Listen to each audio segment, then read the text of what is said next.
స్వయానా శ్రీ జగన్మోహన్ రెడ్డి గారే పార్టీలో ఎక్కడా కూడా నెంబర్ 2 స్థానం అన్నటువంటిది ఉండదు అనని పలుమార్లు ఆయన, నేను కూడా గతంలో ఎన్నోసార్లు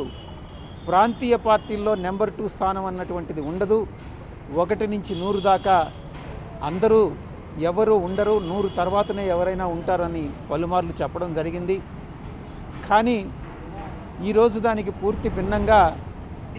ఇప్పుడు ఉండేటటువంటి కోటరీ ఏదైతే ఉందో, అప్పుడు నేను పార్టీలో కొనసాగేటటువంటి సమయంలో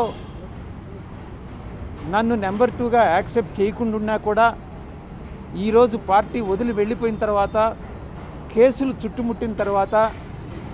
ఈరోజు అటు మీడియా మిత్రులు కానీ, ఇటు వైఎస్ఆర్సీపీలో ఉన్నటువంటి సోషల్ మీడియా కానీ నెంబర్ 2 అని అనేటటువంటి ప్రచారం చేస్తూ ఉంది. దీన్ని బట్టి మీరు అర్థం చేసుకోవచ్చు, కేసుల విషయంలో అయితే నేను నెంబర్ 2 అవుతాను, మిగతా ఏదైనా లాభాల విషయంలో గానైతే నేను 1 నుంచి 100 దాకా కూడా ఉండను.